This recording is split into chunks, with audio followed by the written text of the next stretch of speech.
So they tell us that Monday morning is usually not a great time to hold any event. But I see over 300 people here and all very perky, and we have such an interesting speaker. I think we're going to have a really lively Monday morning. So good morning, Valerie, Jenny, Vikram, ladies and gentlemen. Thank you for coming to the second installment of the Cutting Edge series. And if you would remember, during our first session back in October last year, we had Professor Howard Yu from IMD Business School, and he shared with us a very broad overview of some 200 years of corporate innovation. This morning, we are very happy to bring you a different perspective from someone who we can say operates at the cutting edge herself. And I think Jenny needs no introduction, managing partner at GGV Capital with over 6 billion US under investment and a track record that boasts some of the biggest Chinese IPOs in recent years, names like Xiaomi. If you talk to Jenny, she will tell you that she's having great fun. She will also tell you that it is not just the science of it that matters, it is also the art of picking winners. And while I don't expect Jenny to share all her trade secrets with us this morning, I think even a little bit of it would be quite fascinating. So the startups and the venture capital space is drawing growing interest from not just investors, but also from corporates.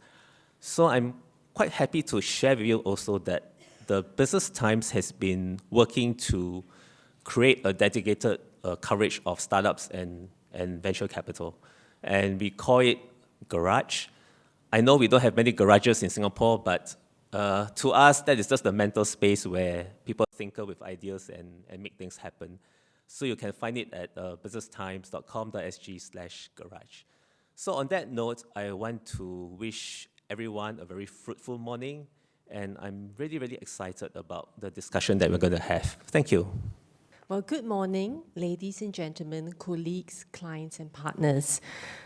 Firstly, I'd like to express our appreciation to SPH for jointly organizing this Cutting Edge series. It brings in prominent thought leaders like Jenny Lee to share her thoughts and insights with us. Just a bit on Guaco Land, we have almost 30 years of real estate experience, but we really have to continue to challenge ourselves to find winners. So from just sharing from a developer standpoint, this means, for something that is quite bricks and mortar, this also means finding sites with that potential to transform the district, to transform, redefine the lifestyle of our tenants and buyers. So if you look at this site, when we first bought it in 2011 in Tanjung Pagar, we had to look beyond capital and rental values. Guaco Tower, where we are now seated today, is a complex integrated development. The hotel where we're seated now, but besides that, it has 1.7 million square feet of office, retail, residential, hotel, and of course, the large urban park. The district was a bit eclectic, but we saw the potential, and we'll also appreciate our partners, our tenants, our buyers, who also shared our vision and saw the potential. So I would say that today, more than 2 years since its completion, Guaco Tower has transformed the Tanjung Pagar business district.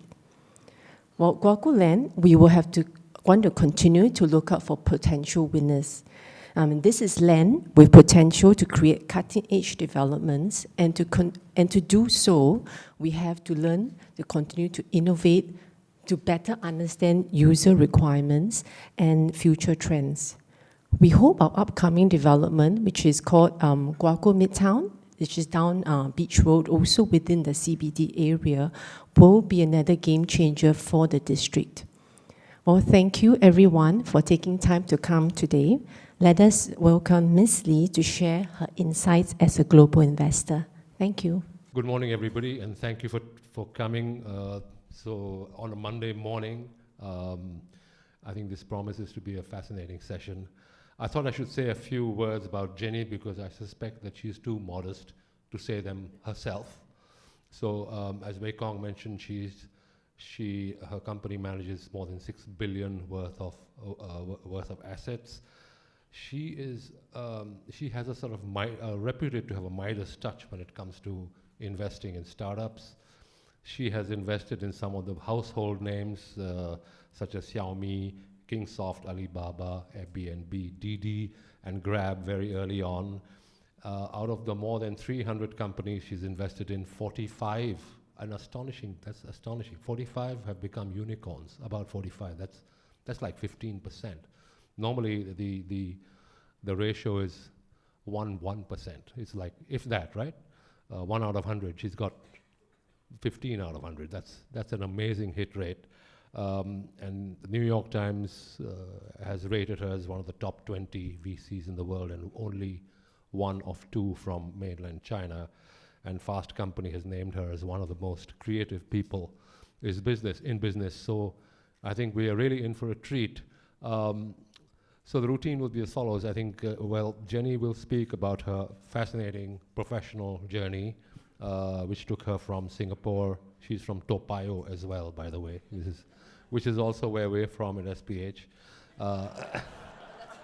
That's right. So we share common origins. So just 1 block away. 1 block away. Fantastic. I see SPH every day when I was a kid. My gosh, yeah, what a small world. But so Jenny, over to you. Tell us your story. Hi everyone. Jenny Lee, GGV Capital. I just want to add that what the fund has done is not possible without the team's effort. So I have 5 other managing partners spread around the world, 3 in the US, 3 in China, not yet in Singapore. But together we've had a very good run in terms of identifying and working with startups from when they were young, all the way to IPO or to great outcomes. So over the last 19 years, you don't win the battle by fighting alone. You win a battle because you have a team of comrades that you can go to battle with, that you can run and not have to worry about looking back, because you know that your back end is well secured because you have partners supporting you on the back. So I think, just quickly, 15% hit rate on unicorn is not possible. It's just me. Not good enough. So I've been thinking about, I think some of the audience actually know me, probably have heard me speak in different forums, from tech forums to financial forums. So when Vikram said to maybe share a little bit about my personal history, I've been thinking about whether I can tell any stories that I haven't told before. So it's a little different. And this audience is very special. This is back home in Singapore, and so I think if I start to go into the Singlish slang, it's finally an audience that can understand me.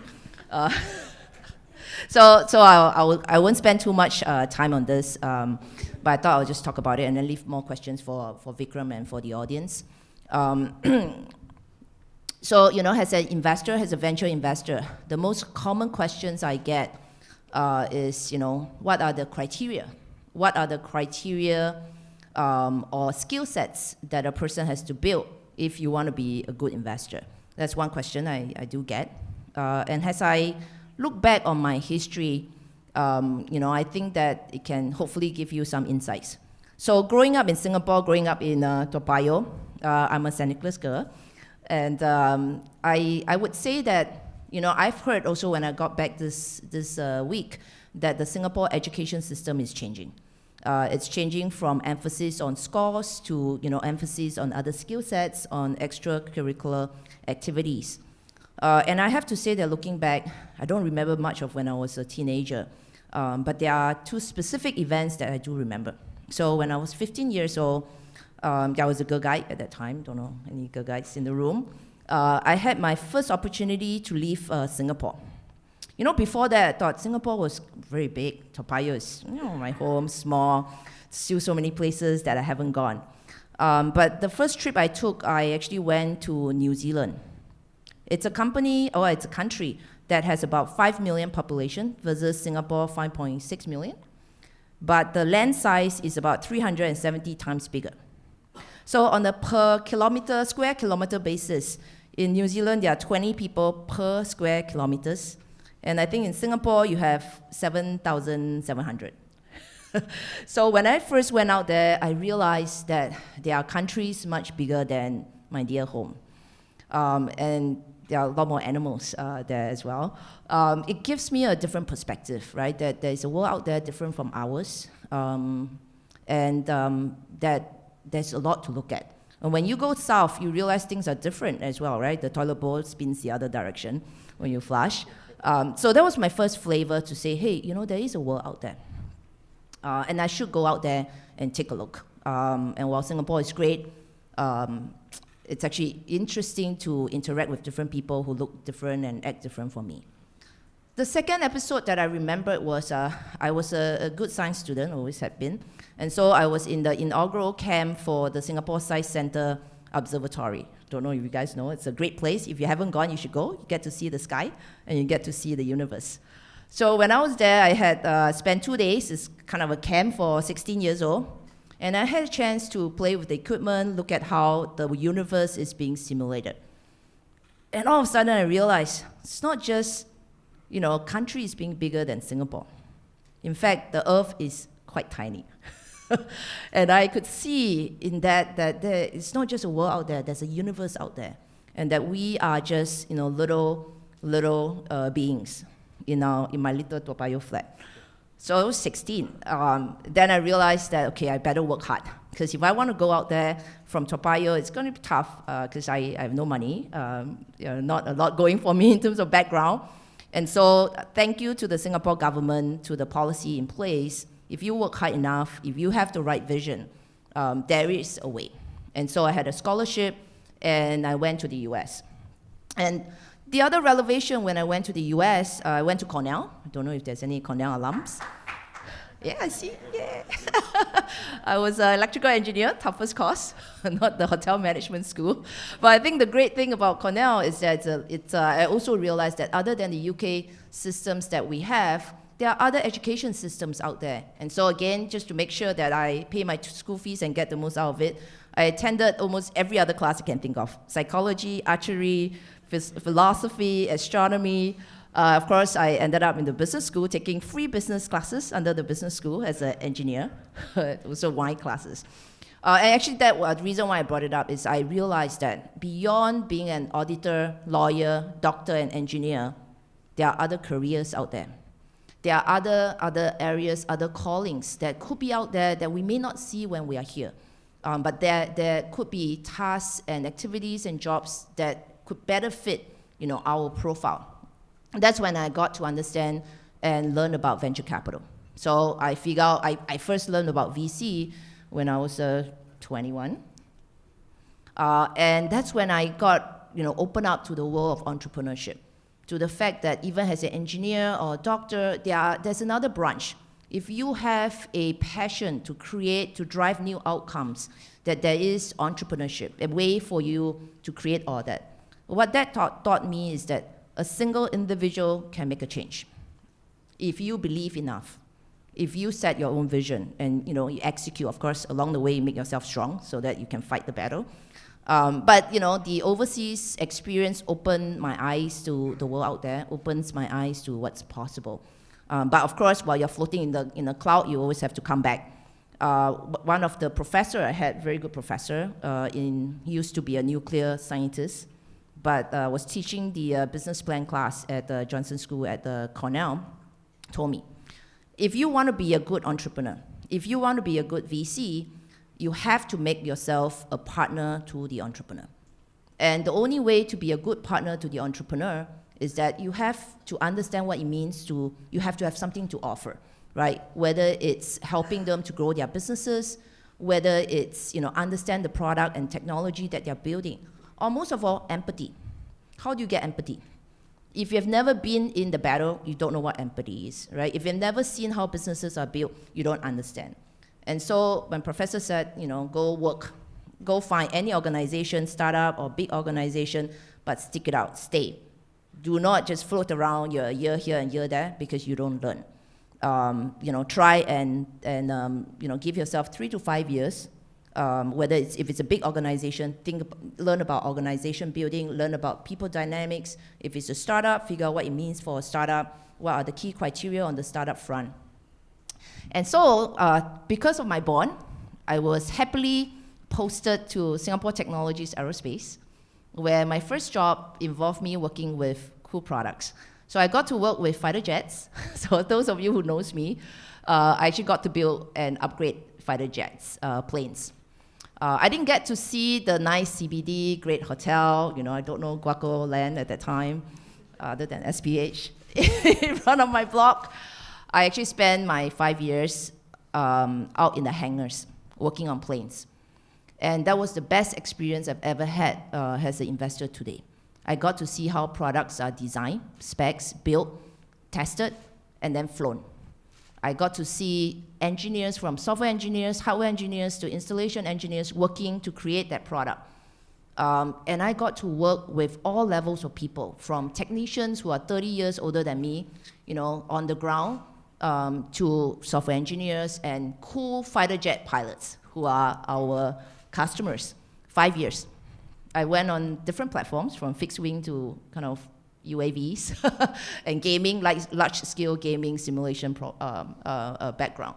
So even though I was an engineer, I think that job allowed me to see how things were built, how products were built, how they were delivered to the market in a very different environment. And I think that really helped me to say, hey, if I want to be in the venture industry, I understand. Because I've gone through it, I can work with entrepreneurs. When I talk to my CEOs and I said, draw me the entire back-end infrastructure, just draw. They were like, okay, no investors has ever asked me a question like that. But what does that do? It allows me to understand and dig deep behind the scene. It allows me to create a rapport to the entrepreneur because I understand. And they feel like this is an investor who finally can be a sparring partner. And I think that was time very well spent, really kind of going through the grounds. I think the last part, how do I end up in China, is another piece of VC criteria. The other questions that all of you should ask yourself if you want to be an investor is your risk profile. What is your risk profile? When you buy equity stocks, what kind of stocks do you buy? Do you buy dividend stock? Do you buy cash flow? Or do you buy for growth? Like, do you buy Amazon when they were selling books? Or do you buy Amazon when they are trying to do UAVs or a manned vehicle to do logistic delivery? Very different, still Amazon. And I think that the understanding your own risk profile is very, very, very important because then you can choose, right? Are you a conservative, private equity, long type of investors, maybe a research analyst? If you want to be a venture investor, your risk profile has to be higher. So I was, after my 5 years working on jets, I got posted back to, I did my MBA at Kellogg, Northwestern. Any alumni? No one. So anyway, I went to Kellogg because of marketing. I felt like I was too geek, too product, too technical. I needed to know how to package water. If anyone can package tap water, that guy is pretty good. So Kellogg is well known for marketing, for being able to write the right strategy, product strategy, get that product. So I went to Kellogg. I graduated at the time when the market was in chaos. This was 2001, 9/11, when buildings were falling down. The world was in chaos. The US was in was going into a terrible state. And that's when I realized maybe I don't want to upgrade jets anymore. It's cool, but let's do something different. And so when I looked around at the time, to be fair, in the first half of 2001, the best thing to do would be to come home, because I have a very supportive company who has supported me and sent me overseas. But I felt that the risk at that time was actually all-time low. So when the whole world is in chaos, LIBOR was trading at LIBOR +1, 20-year low. But when I looked around, you cannot be in the US. Singapore, I can always come back. The only place that was growing was actually China. China in 2001 was doing a lot of restructuring. State-owned assets were being repackaged to get listed in Hong Kong, overseas. It was the time when China opens up its door, and there were startups, right? Sina went public in 1999. Asia Info went public in 1999. as a Chinese company structured to go listed in the US, which is a very special moment in time for all entrepreneurs in China. And so without having been to China, never been to China before, never, I decided, okay, I'm going to break my bond. Came back, shook my hand, wrote my largest check ever did in my entire life, borrowed money. And then I left, and I showed up Hong Kong at that time, because Hong Kong was the base for a lot of investors going into China. So 2001, I started in China. So if you ask what's my risk profile, it's extremely high, right? I didn't have to take the risk, but I took it at a time where, on hindsight, it's probably the best investment decision. Despite all my investment, the best decision is probably going to China in 2001. So I think just to wrap it up, that's how I got to China. Not easy, but I would have to say that evaluating my own risk profile becomes very important. I think as a good investor, I would summarize number one, curiosity. I've always been curious about what's out there. I've always been curious about, what are the new disruptive forces? Why not, right? Why not? Why can't we have UAVs that can fly in the air transporting humans? Why not? Why is Jackson the Jacksons? Do you all see the cartoon years ago? Why can this not be a reality in the market? So I think curiosity is one very important criteria. Number two, I would sum it to resilience. Along the path, it hasn't been easy, right? I went to China alone. I have no relative in China. I have no friends in China. Back then, my Chinese is pretty bad. Not having practiced this at all. But just the ability to see through the challenge, to go step by step, to break each barrier as I see it. I think the having that persistent and resilient is also key. Knocking on the door of entrepreneurs when they don't want to open and they say, I don't know who you are. Well, try and be creative. I think it's very important as well. And then ultimately, I love entrepreneurs. I love products. And so for the opportunity to work with them, to help them build big companies, I can go the mile. So that's what brought me to China. And I think that I've been in China for 18 years. 我其实中文很好的啊，就说如果我们要交流的话，也可以用中文来交流。As I said, I can do this in Chinese as well. And so today, I think my Chinese is pretty passable for Singaporean operating in China. So I think it's a world that I've seen great outcomes. I've seen pain as well, because startups go through ups and downs. But I think it's a journey that I really love. Hopefully, I think when the team asked me if I could come and share, I hope that I can share some of my experience, and through the sharing, also be able to inspire more Singaporeans, more Singapore companies to have that passion, to have that motivation to outperform yourself and go global. I did it in 20 minutes. Well, thank you, but you got a lot more work to do, because there are already so many questions. But first, Jenny, if you could just fill in the gap in your personal history. You've been quoted as saying that whatever men can do, you can do, and whatever they can't do, you can also do. So, can you elaborate on that? How many of you can upgrade fighter jets? How many of you are canoeist champion? For those who knows me, I'm a gold medalist when I was at Hwa Chong. And I think, just kidding aside, so as an investor, it's actually great to be a woman investor, because when unfortunately, there is a larger percentage of CEOs that are guys, right? And when you have a male CEO, and it's tough, right? It's tough working on a startup. They're spending time in their office. They don't go home. Their wife is calling. Who do they call? They're not going to call the male investor or board member. They call me. They call Jenny. Can you go talk to my wife? Can you tell her I'm actually working, in the office? So I think, so there are certain things where actually as a women investor, it's actually not a disadvantage, it's an advantage. It's an advantage because I have empathy. It's an advantage because I can actually help them. Building a great startup, again, is not a one-person's job. You do need the family behind the entrepreneur. You need the ecosystem behind. And so whether it requires me to be a psychologist, to be a recruiter, to be a cheerleader, I'm there. Okay, answers, yes, good answer. Okay, let's talk about China. Since there's quite a lot of interest in the room about China, you said you'd never been to China before it's 2000 and after 2001. But you come from Singapore, which is a very law-abiding, rule of law. You were schooled in the US, which is also a very well-regulated, law-abiding society. And then suddenly you go to China, where there's no rule of law, or that as we know it, where it's a rough and tumble environment. I mean, it's probably at that time even more chaotic.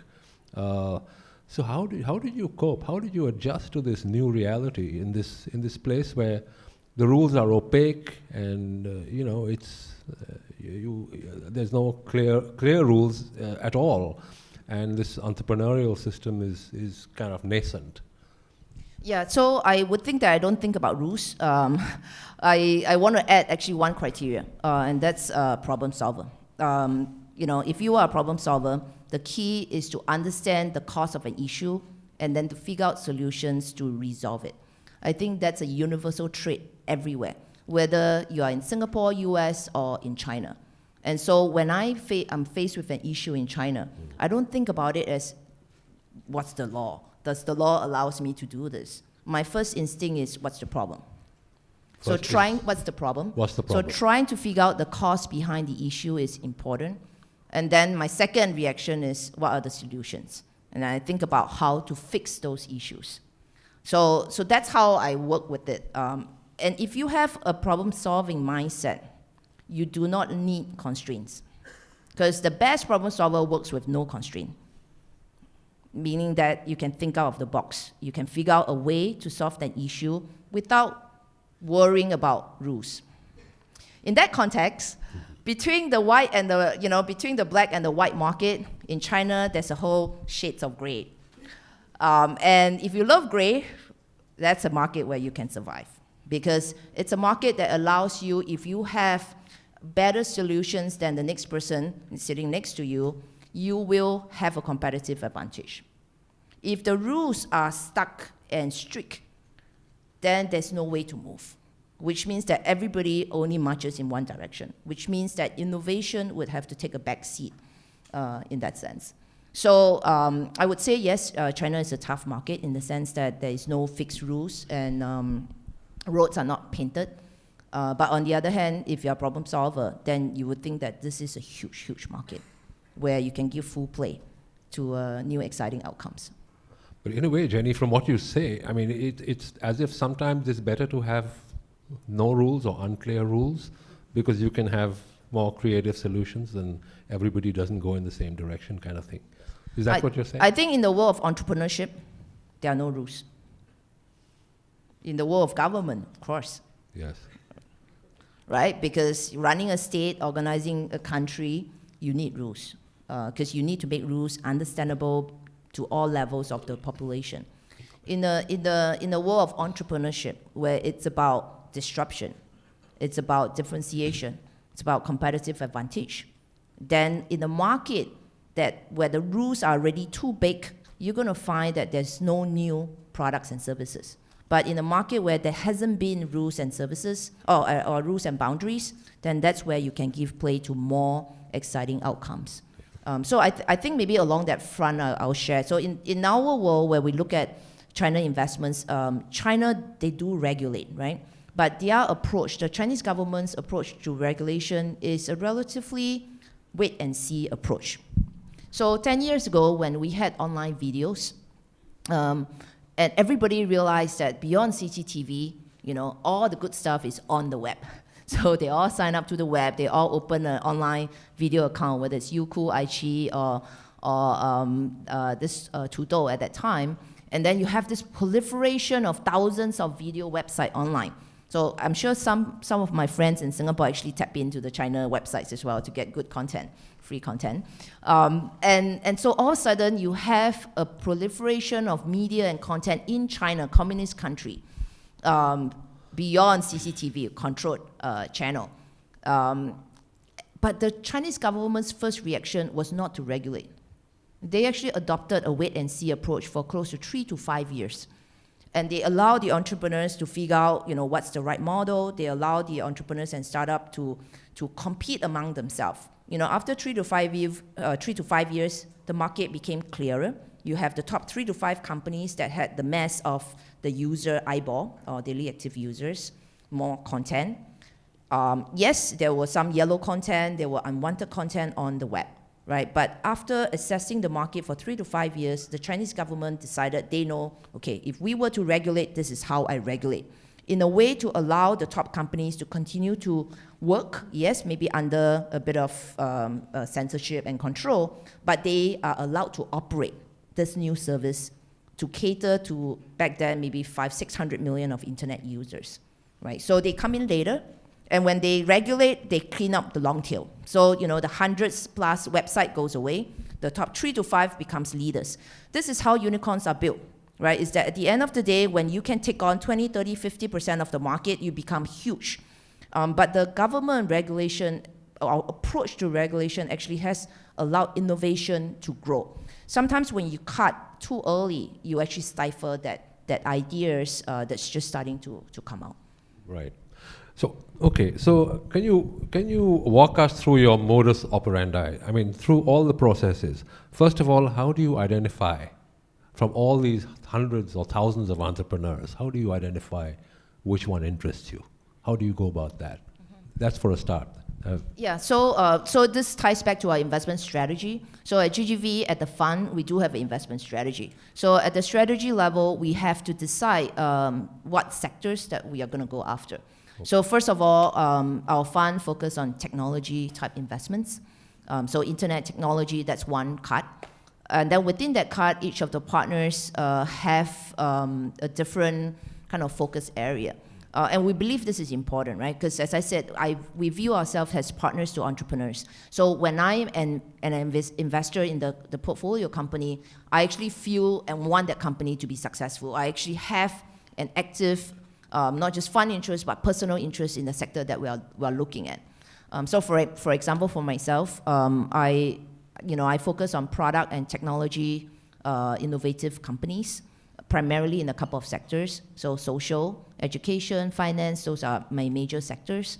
And then I also look at tech-enabled sectors, which is mostly frontier tech. We call it frontier tech. Essentially, this is using technology, whether it's AI technology or robotics, automation technology, to create new products and services for the industry. So a little bit broad-based. So first, we do have, I always said that if you want to hunt elephants, you make sure you have shotguns, right? If you want to hunt eagles, it's a different gun, right? If you want to hunt little rabbits, then you better have a faster gun. So again, the tools of the trade means that once you identify your strategy and where you're hunting, you have to equip yourself with the right skill set. Maybe I need an arrow, right? Not a gun. So in that sense, how the fund is created, whether we invest early stage, late stage, and how frequent and how we construct our portfolio becomes important. So those are just framework. And then ultimately, when we decide to invest in a company, there are roughly, a bunch of key criteria, but I would roughly put them under this field. So number one, the founder, right? Because I'm not the CEO. We have to bet on a partner who can be the person who can, go the mile. And so the founder fit is important. Founders fit with the market, with the product that they're building, and ultimately chemistry with the investor.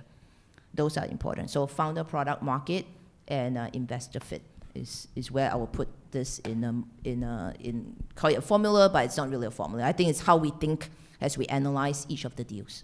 Right.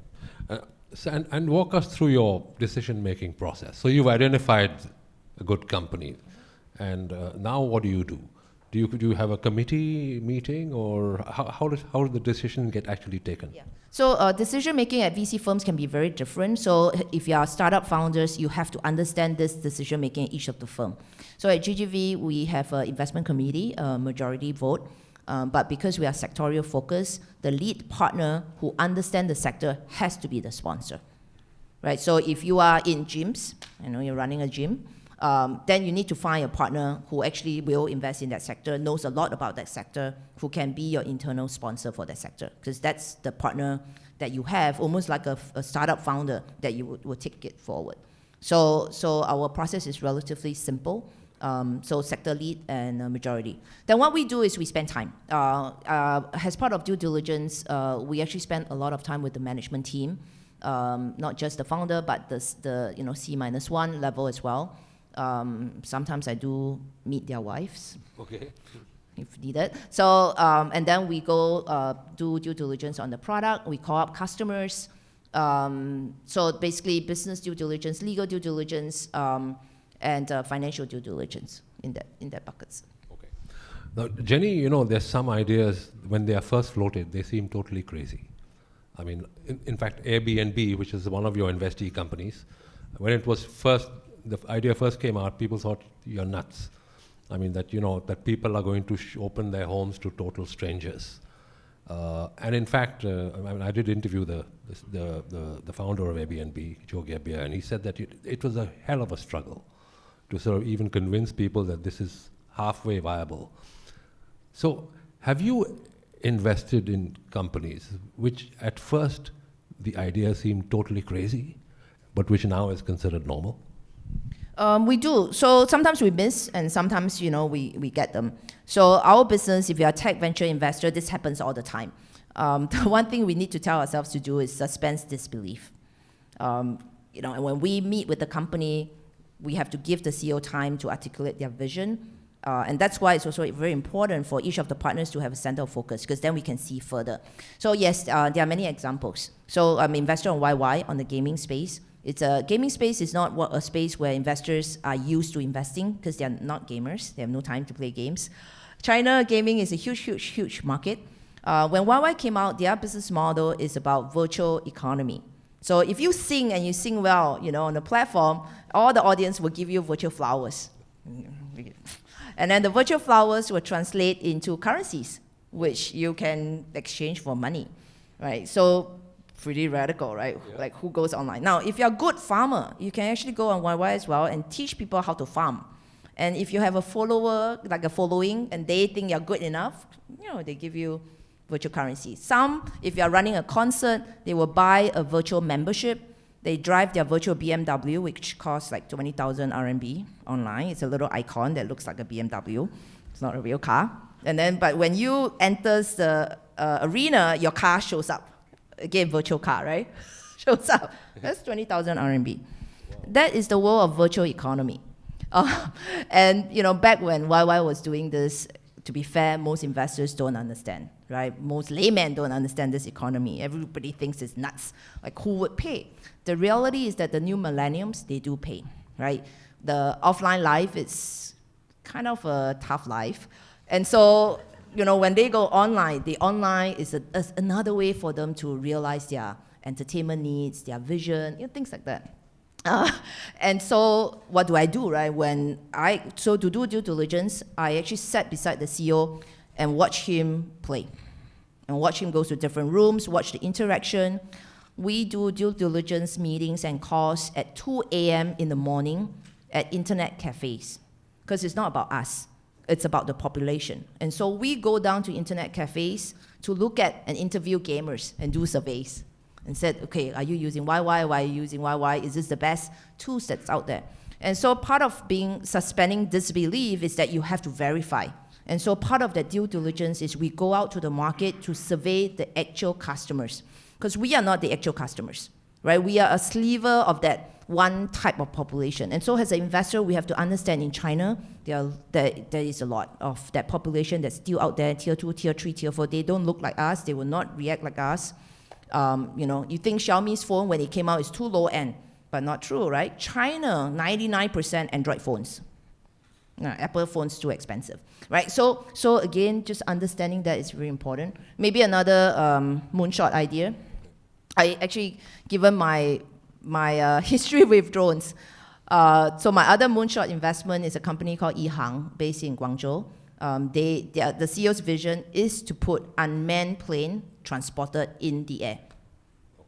So Jackson's. You invested in that? Yes. So we are angel investor. Actually, we came in kind of early, pre-A, Series A, about 4 years ago. Today, the plane is actually qualified for flight testing in China and has taken manned flights of over 1,000 people. So people have gone up. It looks like a drone helicopter, 6 prop, 8 props. When you go out, there's no controls. It's basically an iPad. All you have to do is key in where you want to go, say from Guangzhou to Shenzhen. The plane takes off, flies. That's it. No pilot, just you sitting there. So that's what I mean by autonomous. It's completely autonomous. This is for real? Is this going to happen? It's for real. I think it's going to happen. Yeah. We shall see in 3 years or 4. But they are already, they have to be applications. They have a biotech company in the US that's actually using the drones to transport organs. So you actually go away from having to book pilots, helicopter pilots, renting helicopters. You can now have those drones do short-range, low-altitude transportation, right? So from organs, for logistic, for packages. But the ultimate vision is actually for man. So it's being qualified as a man transporter. So well, good luck for that. Those are our funky ideas. I know the LTA is actually exploring the idea of air taxis. So maybe it's in the category of air taxis, yes. It's in the category of air taxis. 4 years ago, there was no such thing as air taxis, right? Because we were just talking about unmanned drones. Yeah. But yes, so I think the market is actually getting closer. If you look at Airbus, if you look at Boeing, if you look at even Uber, right? The autonomous or the ride-sharing guys are thinking, why do you disrupt only on land? Actually the easiest way to disrupt transportation is on air. Because land has a lot of constraint. Roads needs to be remanaged, rescaled, reprogrammed. Too many people running around. It's a very chaotic and complex mathematical issue or problems to solve on land for autonomous driving. Whereas in the air, the issue you have to resolve is regulation and government. But actually, it's less cluttered in the air as well. If you think about it that way, yeah, that's amazing. You may see more air taxis than autonomous cars on the road. Wow. Okay. Okay, now... Vikram is thinking. He's like, I'm thinking, yeah, my goodness. I'm imagining, wow, I can go from home to Toa, I can fly. Actually, Singapore would be ideal, just because of the size. Yeah. We would be the best sandbox to be the first country to implement, if we have the guts. Right. Okay, Jenny, there's a question from the audience, which I was also going to ask, but I'll give you the audience version. Basically, it is that a company's progress is never linear. You have sort of downturns, you have trace backs, they sort of, things go wrong, sometimes they come near to collapsing, and all kinds of things happen. And suppose you've invested a lot of money, and then what do you do when the company is going through a rough time? I'll put this question up. Lawrence Stowe has asked. Companies always go through rough time. Even the best of them, Alibaba, almost died. Back in the Asia financial crisis, I think Ali actually almost ran out of cash, and essentially had like 2 months of runway. But they back then was spread all over the world, right? They had US, European offices. They were in a whole bunch of different businesses. And then what they did was they hired an excellent COO, Xavier Kwan, ex-GE manager, their first chief operating officer. Actually came in together with the management team, basically revamped the business. And they call it back to China, back to core. And what they did was they cut out every outside office, lay off a whole bunch of people, and they prolonged the 2 months runway to 18 months. That's what startups do. So I think good companies can survive and become great unicorns because they have gone through tough times. And because they have navigated the tough times well, while others or the competitors die, they actually end up being the top dog. So what do we do? I think that what we do in our role is we have to analyze the issue, right? Is the challenge a challenge because of the market, right? Is it because of the market? Do we have the right product for the market? If we don't have the right product, then there's work to be done because you don't have a way to play. If you have the right product, it's a matter of capital. Then it's about, can we then find you capital, right? Can we work together to find the right investors who can understand the story? Yes, it may mean you have to take a down round, so lower your valuation, figure out what it takes to survive, to get that money in the door, if you have the right product. If you don't have the right team, that's a harder issue. If you don't have the right team, it means likely your product is wrong, you don't have money, you're kind of gone. So in that situation, which is a tough call, we may have to wind down the business, right? So it's again the range of analysis that we have to go through, and we do this with the team. We do this with other board members to assess the best path forward. We love to have to be able to give them a bit more runway to figure things out, but there are times when we have to say, that's it. It's time to move on, and that's where we then help the CEO to shut down the business. One more thing that seems to be important according to the research is the timing of an investment, the timing of a startup or timing of a company. I mean, there are a lot of companies that probably are ahead of their time. I mean, there was a Palm Pilot, for example, if you remember. There's a company called Webvan, which was an internet online grocer set up. It was a personal investor. Crashed in the dot-com bust. And who knows, a Friendster, maybe, things like that which preceded Facebook. But somehow these were later turned out to be good ideas. But at the time they were launched, they all flopped. So how do you figure out whether this is the right time for this particular investment or this particular idea?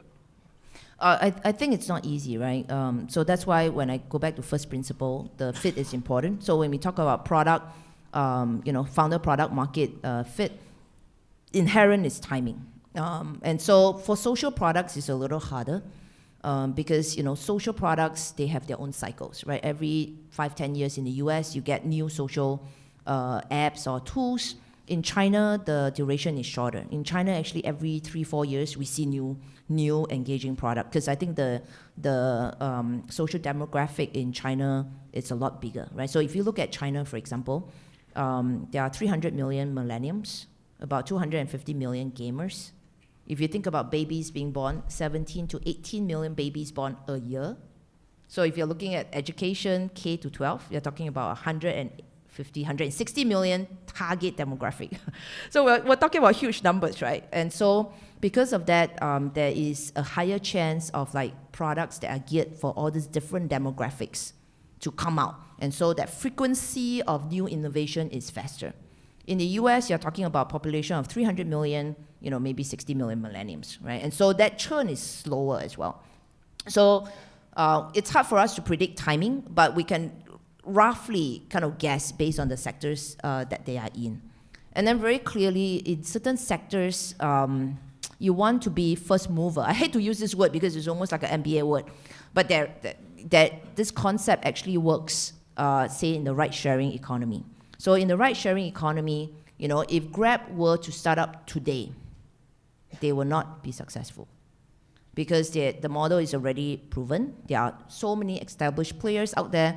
If Grab were to start up today, it would be Uber because Uber started in Asia 3-4 years ago, right? So there is in a way, in some of these big markets, the degree of competition goes up when there are huge in-stock players, and the in-stock players are new internet players. Then that's where it's harder. That's where we will stay away. We will say, yes, there's still a chance, but maybe 1 in a million. And so it'd be harder for us to take those bets. Whereas in a brand new market, so we saw Uber in the US many years ago when Uber came out. We didn't really believe. They came to us and wanted 2-3 billion in valuation. And we're like, okay, how big can this market, 2-3 billion? Of course, we missed, and they went on to become 10 billion. Then the fact that GGV is in China, we saw Didi. And we said, okay, this market is going to be big. And so we were able to come in earlier at Didi. And so we are an investor in Didi. And then 6 months later, when we met Anthony at Grab here in Southeast Asia, we were like, okay, this market is going to take off. And so we were able to come in and invest in Grab when Series B at 40 million valuation. Right? So Global Insights has a way in our internet investment in a way, there are certain models that we can see. US, China, Southeast Asia. Sometimes China, Southeast Asia. Hopefully one day, China back to the US or Southeast Asia back to the US. But today there is a bit of that trend that we can also extract from our last 18 years of investment. Okay, let's go to the highest voted question at this point, which is very good, I think a very good question. It says startups in China apparently have quite a short life, 3 to 6 months, before they get bought up by Alibaba or Tencent or some other big company. So, I mean, if that's the case, and if these big companies are basically quite quickly swallowing up these innovative startups, how do you compete in such an environment? So for the corporate investors out there looking at China, the best way to invest in our fund, because we have 18 years counting to 19 years in China. So China today is a highly competitive market, highly competitive. There are very, very few whiteboards left in the entrepreneurial startup scene. And so the way to navigate the China market is we do have to pay attention to Tencent, Alibaba, the big guys in the market. So we also, as an investor, need to know our competitors, right, in this case. So at GGV, we have a very good ecosystem relationship with Tencent, with Alibaba, with Baidu, with Toutiao. Some of these companies we funded when they were very young. That helps, because when we call the CEO, he picks up the call, he returns the WeChat. And for the folks that we have very close relationship, we actually have almost quarterly or half yearly catch up. So we actually talk to their senior team, we talk to their corporate guys, we figure out what's core to their strategy, areas where they will buy for sure. They will not co-invest, right? If they go in, they will buy. So in that situation, in that sectors, our investment strategy may be that if we want to invest, it has to be early, not late. Because if you come in late, you're not going to make returns. There are some sectors where they will tell you, we are on the lookout, we are learning, we don't know, but we want to, collaborate, right? When Tencent wants to go into the enterprise sectors, they want to look at our portfolio. They want to figure out what's out there. So there are areas where we may not touch. There are areas where we will co-invest. There are areas where we have already invested and we know they are looking, then we will advise our portfolio CEOs to talk to them early. In the context of, trying to fight to be number 1, 2, 3 players, when the big guys are spending capital resources in that same vertical, sometimes it's harder to be a standalone company. And so you don't want to be the last girl in the room when all your other competitors have been taken by the BATs, because you will die, because you're not going to have the right capital. So you want to be the prettiest girl in the room, be the first one to get married. Right. So in that sense, there's definitely more strategic consideration, maneuvering, relationship that needs to be at play if you are in huge sectors. BATs will go after huge sectors. So that's where the strategic collaboration becomes a lot more important.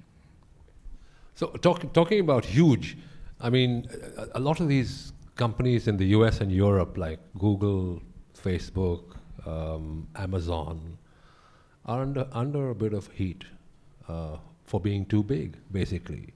The antitrust. There's a whole antitrust movement, especially in Europe at this time. But also, probably it's coming in the US too. In China, there doesn't seem to be any concern about antitrust, or is there? I mean, I don't know. You have giant companies that are controlling huge parts of the economy, including the financial system. I mean, so isn't this a concern? Shouldn't it be a concern? Well, I think that on one hand, as an investor, you like to have more smaller players, so that startups have better chance to grow and to flourish. Which I think in the US, that's where they're getting into. Because when you have a big company in a specific category, say in social, Facebook, inherently the startups don't think about trying to replace or displace Facebook anymore. They go after other sectors. It's a mindset issue. Whereas in China, even though you have a Tencent, is it big enough? Oh, it's pretty big. Is it the biggest? It's from a market share, may not be. Yet you can have a ByteDance, Toutiao, who says, I'm gonna displace Tencent. So the mindset of Chinese entrepreneurs, they are the underdogs. They always think that they can. And so I don't have a specific answer, right? Should we break out the bigger companies so we have innovation? I do feel that China doesn't have enough multi-big unicorns yet compared to the US. Yes, we always talk about the same Alibaba and Tencent, right? What's the second generation? Maybe 2 or 3 more. But for a market the size of China, I actually think that they need to have more of these bigger players. And I'm not too concerned yet in terms of stifling of innovation, because I do see the younger startups still having the passion, the drive to try and displace that. And then having said that, I also want to add, China is going into their next inning. The next inning is no longer about operation competition. So it's no longer an operating model competition. It's not about delivering more packages to your home. It's not about more e-commerce volume or more rights. They are going into the second or new inning where it's about technology. So this is a brand new set of startups, which is saying that they have, say, maybe AI, right? AI algorithms, better way of making sense of structured data. And so that gives them a new way to disrupt verticals like education, finance, healthcare, logistics, or traditional industry that's been traditional. Today, they are facing competition from all the startups, some are small, leveraging technology to revamp the business. That's a wave where Alibaba did not grow to where they are because of technology advantage. They grow to where they are because of operating model advantage. Tencent grew to where they are because games, right? Games, entertainment, allow them to build a social platform. Tencent didn't win because they are like the best AI expert, no. But as China goes into the next inning, that's what's needed. That's where we see next disruption. That's where we see technology now taking center stage in some of these Chinese startups. And we think there can be room for more unicorns in that sense. Maybe there'll never be a 500 billion unicorn, but as an investor who comes in at 10, 20 million, it's all right. $1 billion is good, right? So that's how I see the market. I don't think it's at a point where it's so big that there's no more innovation. But what you're saying is quite interesting and also scary. Can you tell us, okay, AI, what is the low-hanging fruit that AI is going to disrupt, including here in Singapore? When we think about AI, I would classify it into 2 verticals. The first vertical, AI has been around for 100 years. It's just algorithms, set of algorithms that's out there. It only becomes interesting because today, through mobile internet proliferation and super apps, we have a lot of structured data. Structured data allows better use of the algorithms to personalize and create new products in different verticals. So that's how I think about AI. So it's not a mystical word. It's been around for a long time. Where we see innovation is in 2 areas. A lot of times, if you combine computer vision with robotics arm, it affects industries like industrial automation, right? So factories for picking and packing, for moving things around within the factories. For bots, I thought I saw some bots actually out in the lobby. I wanted to go check it out. So service economy, industrial automation, where you are using software expertise to now integrate with hardware. That's the robotics area. That's one area. The second area is software. So whether it's machine learning, natural language processing, leverage, say, in the education sector, where you can make learning more efficient and standardized without relying on a single teacher. I know your next question. So we are replacing some of the services like teaching and driving and finance, maybe doctors, radiologists, So that is where that software is coming in and it's disrupting different verticals. So that's how we see innovation. It's still very early, but I think the computing power is there. The algorithms are there. Actually, the data, if you can structure, if startups can acquire the structured data directly, then there's room for new innovation.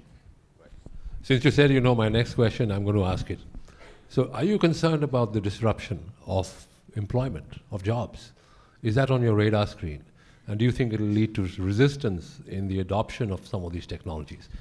I think it's very important to think about innovation as it's not a zero-sum game, right? It's not about taking away from one and then that's it, we have no more jobs here. Actually, it's about a win-win situation. It's about job creation on all fronts. As I was coming in this morning, so I took a Grab, as I was here, and I was just thinking, right, the whole ride-sharing economy, if you combine Uber, Didi, and Grab, in the last 4 or 5 years that they have been in existence, they have created jobs for over 6 to 7 million drivers. Drivers who were not taxi drivers, not all of them are taxi drivers. Most of Uber are not taxi drivers. They are folks who are not working, right? So maybe they decided that they are retired. They have a way to make another way to enjoy interaction with passengers. So they decide to go be an Uber driver. So just the ride sharing, and I'm only highlighting 3 companies, right? If we go global, I'm sure we created 10 million driver jobs.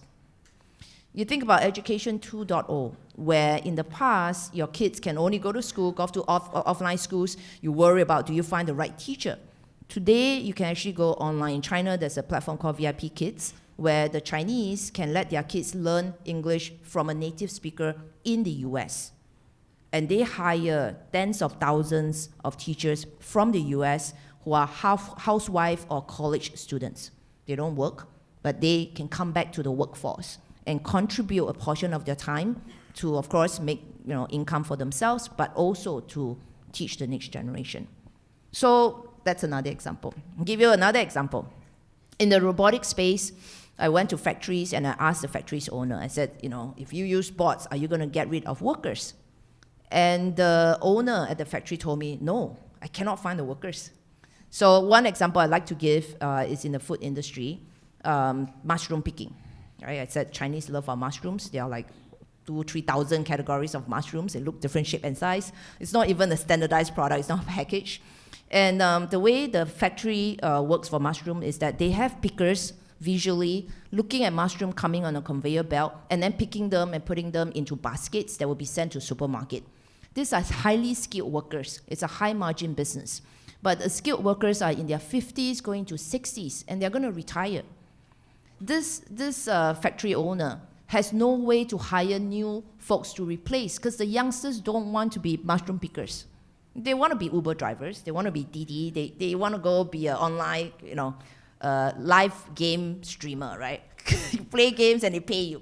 So there are so many alternatives that the new economy has created, so many jobs that has been created beyond our traditional doctors, auditors, lawyers, and engineers. Like we need to go figure out how much that has created in terms of jobs versus focus on what was being displaced. Because what was being displaced actually cannot be replaced because you just don't have enough 60 years old or 50 years old who wants to be mushroom pickers. That's my answer. Okay, but you convinced? But Jenny, the new economy is good for the world. Okay, actually, historically, new technologies have always ended up creating more jobs than they have displaced. But there are people who think that this time it may be different. And there's this report, for example, by the ILO a couple of years ago, which said that in Southeast Asia, especially, we have so much labor-intensive manufacturing. People making clothes and shoes and things like that. And a lot of this is going to be automated, even agriculture, even construction. So there are a lot of people working in these sectors, labor-intensive, and they don't really have great skills. I'm talking about countries like not Singapore, but Cambodia, Indonesia,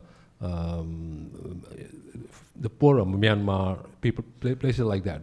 We are talking about maybe tens of millions of people, and this is going to happen. The technology is already there, and in fact, Chinese companies are already investing in automated production facilities in some of these countries. So, on this scale, do you think this innovation will create those many jobs to replace this kind of disruption? Well, I cannot predict. I think that automation will happen faster in developed economies first, right? Whether it's US, Singapore, Japan, increasingly China. I think that the countries you highlighted, the emerging economies actually still have room to play. to go. So I don't know the impact of that change, though we see that if there's any change that will come in, they will come in on the developed economies a lot more. In fact, what we saw in the emerging economies, whether it's Thailand, Vietnam, we actually see a new wave of innovation. We see the youngsters now learning from what they've seen in China and US to build new companies, new startups. And so don't ever forget that power of the startup, right? If they cannot find a job in the factories, maybe they'll be the Jack Ma, the next Jack Ma. Jack Ma couldn't get hired in anywhere. It's just an English teacher, right? And so he decided, let's build the largest e-commerce company to help businesses in China, sell things online. So maybe the result would be an increased push to self-survive. I think humans have a great ability to survive if you are put in that situation. If you live in very nice and covered and sheltered environment, you never feel like you have to try. But when you're pushed into a corner, you will try. And that's where, again, amazing things like an Alibaba can be formed. Right. As you can see, I'm a extremely positive person. That's very good. Okay, let's go to the top voted question at this point. How do you determine if the valuation of a company is reasonable?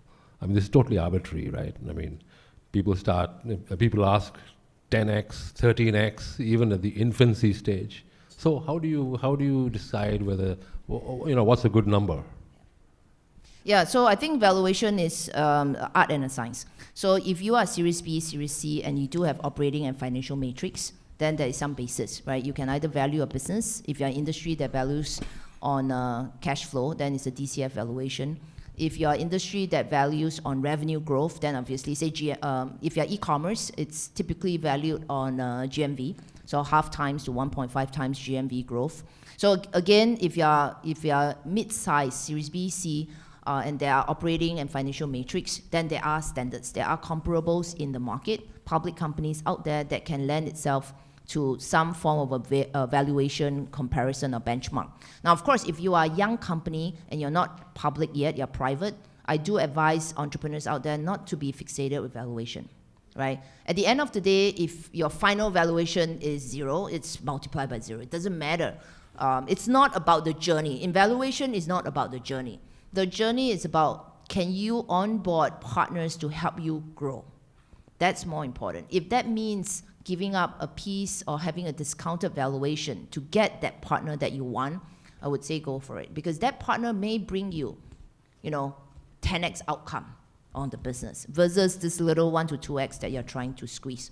As a private company, as a smaller company, if you have no financial matrix or operating matrix, then there's some guidance, right? So depending on whether you're Series A, Series B, or Series C, then there is a little bit of that a range of valuation where, if you're Series A, maybe depending on region as well, because of the addressable market, 20 to 50 million valuation range if you're Series A.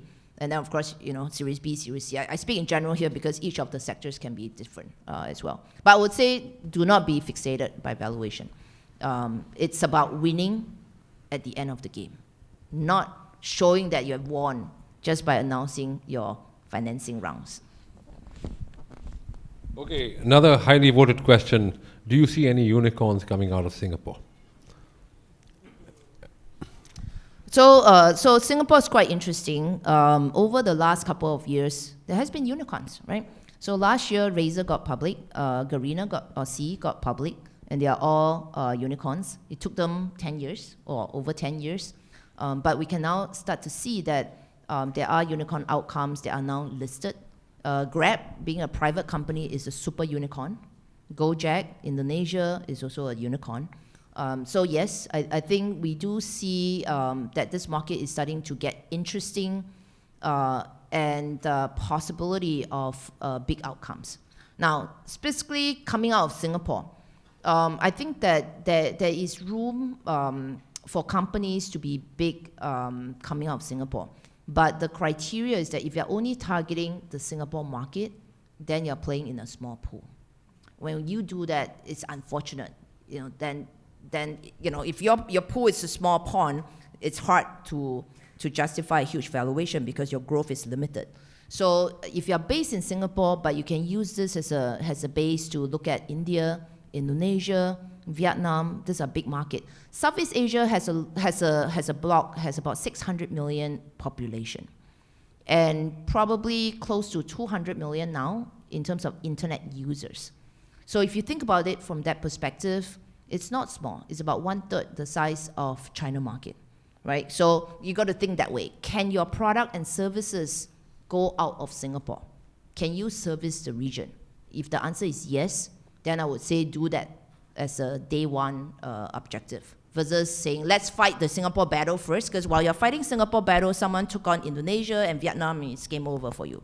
So I think that's the discussion that the team, you know, if this came from a startup, you have to think about how to fight the battle becomes very important. Jenny, your own business is also subject to cycles, right? You have periods of euphoria, you have periods of going down, you have periods where actually a lot of startups don't make it, the dot-com bust, and so on. So do you think at the moment there are too many unicorns, there's too much euphoria? Do you think there's going to be a consolidation? Do you think there's going to be a shakeout? How do you deal with this situation where, you know, maybe you're part of some big euphoria that won't last? How do you deal with that question? If you believe it's a euphoria, you should get out and hopefully monetize right now. Buy low, sell high, right? So if you think that it's a high right now, you should be selling. So in some sectors where we think may be a bit bubbly, we are selling. There are different ways to sell, right? So we are selling. In some sectors where, what I mentioned, like some of the AI new sectors, disruption areas may be new, then of course we are buying and we are investing a bit more. So I think that's, from the art of investment, that has not changed. I think fundamentally, we are being tested as investors on our judgment. At GGV, we have seen through 6-7 cycles. Every 3-4 years, we have a cycle. You have Asia financial crisis, global financial crisis, SARS, you know, then little crisis in China. There's always a crisis. And so we are experienced investor. We've gone through it 6-7 times. So we don't react, you know, and freaked out because we see this wave coming. In fact, every time there's a down cycle, you can predict that there will be pretty strong survival coming out of that. And for companies that have, like Alibaba is a survivor, Tencent is a survivor. These are companies, even Toutiao, right, ByteDance, because they are a 10-year-old company, right? For them to have gone through this 3-4 cycles and still be up there means that they have a chance to be there 10 years later, 20 years later. So we deal with it as, you know, any problems that we work with. Okay. Now, Jenny, you know, talking about China, I mean, a lot of investors in Singapore as well as the US have lost a lot of money investing in China listed companies, listed here, for example. And there are a lot of, you know, companies listed in the US, investors have lost a fortune. I don't know if you've seen this this Netflix documentary called The China Hustle. Did you see that? No? Okay. It's about a group of people, of basically investor activists like Muddy Waters, who went to investigate the companies. You know Muddy Waters, okay. So they went to investigate the sort of companies that are being listed in the US and found many of them are actually just empty shells. But yet people put millions and millions of dollars investing in these companies. I think Singapore investors have also lost a lot. So what is your advice to retail investors who are interested in China? I actually think if you're retail investors and you don't know the market, you shouldn't invest. Honestly, you shouldn't invest. To your, Vikram, to your question, there are a lot of investors that's made huge money from investing in China.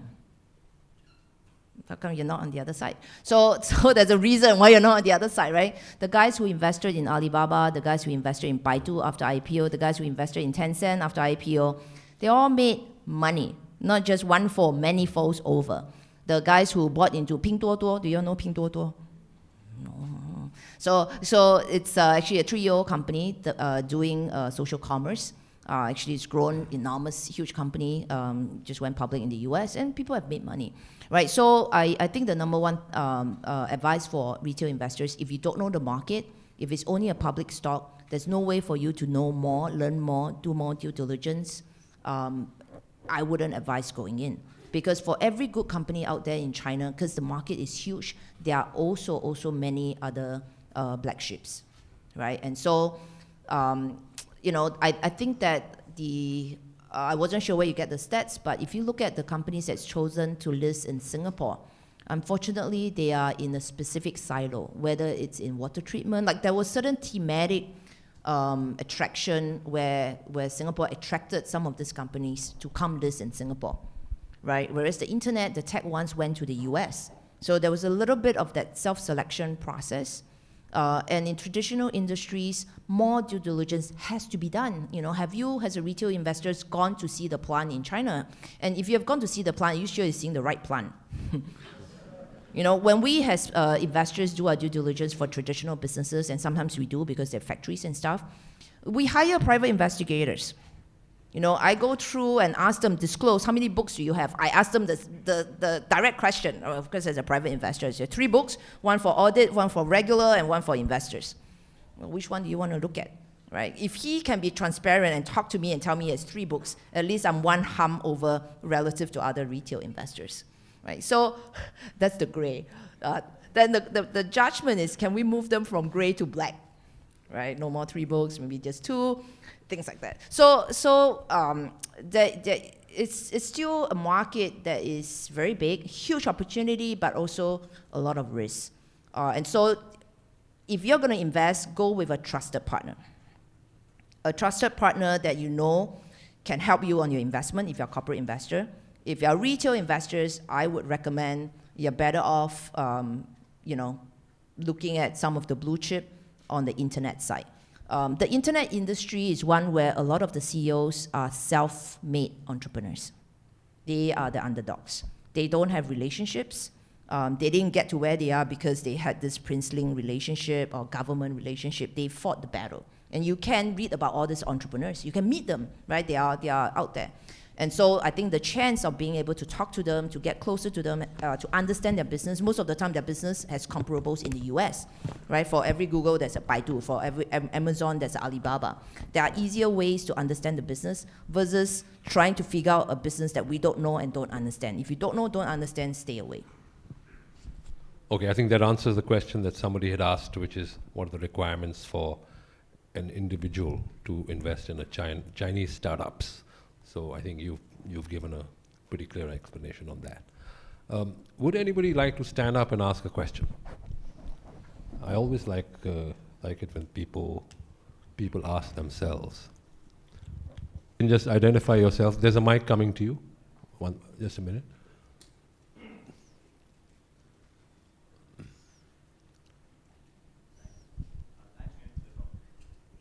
No, you need to put it on. Yeah, flip on the thing. Yeah. Can you hear me? Yeah. Thanks for the talk. My question is for the outsiders who are not VC investors. Is an exposure to the big caps yet a reasonable way to get exposure to China? The Alibabas, the Tencents, because they seem to be having a complete insight into the ecosystem. And even though they are big and you don't want to lose money, is it a reasonable way to get the Chinese exposure? Thanks. I think it's a good way to understand the market. With the big caps, there are a huge number of research reports, right? So there are a lot of analysts, bankers who cover them. So just by going through the analyst report, you actually get a sense, listening to their earnings release and announcement calls, you actually get a sense of what's new and their challenges. As to whether you should buy now or later, I'm not a stock picker. You have to make that decision because China, for the larger companies, they are facing an issue of slowing growth, right? Slowing growth because for all that Alibaba is great, the e-commerce market, they are number one, clearly, 60-70% of online e-commerce. For all the innovation that Tencent has, they already have 1 billion WeChat users. So their challenge then is, can they continue to grow at that same rate as before, or do they have to take a step back and figure out what's the next new pivot, right? Tencent would say they're going after enterprise, Ali has more global. So there are different pieces of the strategy that you can hear from the company's earnings releases and costs. And then I think that's a call in terms of whether you want to invest. But definitely from having a kind of a window into what's happening on the technology scene, tracking the larger caps is a very good way to understand China. Right. Well, let's go with the next voted question. OFO and OBIC have been bleeding and have almost exited Singapore, the Singapore market. Do you think it was premature for investors to invest in these companies without knowing the regulatory situation? Well, I think they are private companies, and so so OFO actually is a Chinese company along with Mobike and Hello. For full disclosure, we are investor in Hello Bike, which is also on the bicycle sharing. Today, the #1 player in China. That player has decided not to come to Southeast Asia, right? They are concentrating their fight in China. They are expanding from bicycle sharing to ride sharing and to other modes of transportation, urban mobility transportation in China. So again, when we set investors, it has to be what kind of investors. For the VC investors, we know. Just by looking at what's happening in China, looking at the bikes that's being deployed in the city, the actual operating, because we live, in China, right? So we know what's going on. But for international markets, it actually does take about 6 months to a year before you hear the end result of what has happened as well. So, I mean, this is a very specific question, and we can have a specific conversation there. Yeah. But again, I would say that, if you're investors sitting in Singapore, you want to invest in them, it's not because they have a few bikes deployed in Singapore, right? If you invest in them, it's because they're #1 in China, because these are Chinese players. Then if you think about investing in bicycle sharing in Singapore, you have to think about where the competition is going to come from, right? Because this is an area that if they have a license, international players can come in. Don't forget you have Grab. You also have Gojek. So this is a sector in Southeast Asia where you also have on the sharing, ride-sharing, mobility side, bigger players already in the form of Grab, Gojek.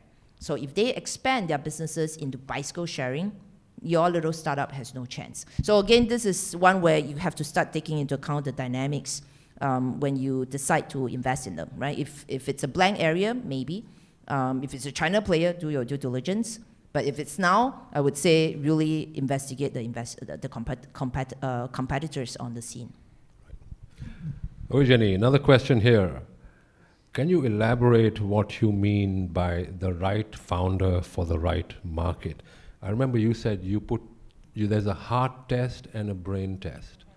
What do you mean by this? And how do you know if you've got the right founder in the right market? Founders are all different.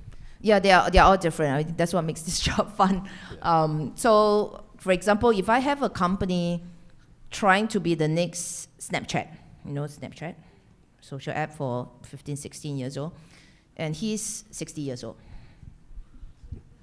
Okay, I'm not being biased. Maybe I am. So in this case, if he comes to me, he's the only founder, and he says, hey, I've been living a life of a 15-year-old. I know exactly what the 15-year-old wants, when they interact in their secondary school, and he cannot show me a team on the product side made up of like maybe 20, 30 years old, younger, who can be closer to the market, it's probably a pass for us. I could be wrong, but I'm probably 90% right. So when I said the right founder, the right market, also this is the right founder for the product.